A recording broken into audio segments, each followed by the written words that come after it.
In May 2023, I attempted the Spanish DELE C1 exam and managed to pass the exams in just 3 months by self-study. I want to start by apologizing for the delay in uploading this video. Life has just been crazy busy lately. But as promised, in today's video, I'm going to share with you my detailed study plan that helped me achieve these results. So let's get started. I broke down my strategy into 3 main pillars. Number 1, vocabulary. Number 2, grammar and structure. And number 3, listening skills. Let's start with vocabulary. In the entire examination, you're only going to have a handful of opportunities to show the examiner that your command over Spanish is of a higher level and not just a very basic one. And a very effective way to do this is by using the right connectors. Yes, you can use the basic ones like porque or por eso, which everyone knows, but it's using advanced connectors like con tal de que or a no ser que, which is going to show the examiner that your command over Spanish is of a higher level. My pro tip: if you struggle to remember and use connectors during the exam, I would suggest that you start by making a list of all the connectors that are used till the level C1. Then choose any 3 that you feel very confident about using and make sure to include all 3 of these throughout the exam. For example, you could use 1 in the writing section and 2 in the oral examination. That depends on you.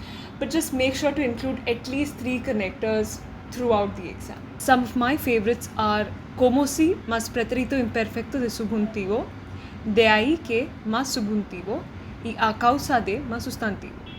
Going further into vocabulary, I would then suggest that you identify the key topics. For every level in Spanish, there are certain key topics that you are expected to have a little bit of knowledge about in order to be able to express about this topic in a written or an oral manner. For example, in level A1, some of the key topics could be your family, your profession, your neighborhood, etc. In level C1, some of the key topics that I prepared for were art and culture, my neighborhood, business, the environment, global warming, etc. My pro tip: start by researching certain key topics that are expected at the level C1. Then do some further research on what vocabulary would you need about this topic in order to express this topic in a written or an oral manner.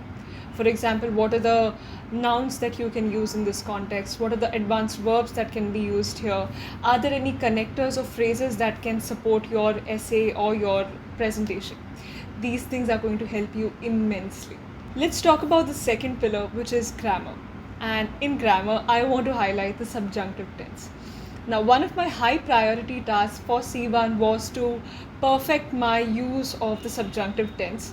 And I know, as complicated as this can be sometimes, we cannot qualify to become C1 speakers if we keep running away from this. Now, the good news here is that you don't always have to use the subjunctive tense in very complex and difficult sentence structures. My 3 favorite and very easy uses of the subjunctive tense are as follows. Number 1, ojalá más presente de subjuntivo. Ojalá consigas la beca. Number 2, expresar una duda. Dudo que sobrevivamos en Marte. Y dar un consejo. Te sugiero que practiques bien para el examen de DELE. See? Easy peasy. Having spoken about the subjunctive tenses, I'm also going to mention that you have to be well versed with all the tenses of the indicative form as well. I know this is very obvious, but easier said than done, right? What I mean with different tenses of the indicative form is, for example, when we speak about the past tense, we have to see imperfecto, indefinido. When do we use these? Are there any exceptions?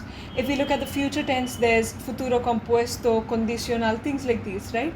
You have to be well versed with all of these tenses because this is going to constitute at least 90% of the text and, well, everything that the exam contains. What really helped my understanding of all of these concepts was this simple diagram that I made. This not only helped me clear concepts, but it also somehow started helping me think in Spanish because the understanding of these concepts became that clear for me. So I would highly recommend incorporating these visual aids or basically any method that helps you to make sure that you are very well versed with all the different tenses in both subjunctive and indicative forms. Coming to pillar number 3, that is listening skills. Now, how ironic it is that the most difficult section of the exam can be mastered while having the most fun. Something that I wish I knew earlier is that it is highly beneficial to expose yourself to different accents. For example, do not just restrict yourself to listening to the Spanish accent, but also try Mexican accents, the Argentinian accent, because this is going to elevate your proficiency as you are going to have all these in the exam. If all this seems too easy, then you can also try increasing the speed. You can try lyrical training. I also knew a person who practiced Spanish by playing video games. So do what works best for you and what's most fun for you. So to sum it all up, action plan looks something like this. Number 1, list out the connectors and make sure to at least use 3 throughout the exam. Number 2, prepare key topics and their vocabulary. Write an essay about the topic and practice speaking about it or present it to someone. Number 3, subjunctive tenses. Practice and use the subjunctive tense as much as possible. Indicative form. Digest this concept so well that you automatically start thinking in Spanish. Watch TV shows and familiarize yourself with different accents through movies, TV shows, songs, games, etc. Most importantly, practice. However you can, how much you can. Thank you so much for watching this video, guys, and I hope I see you soon in the next one.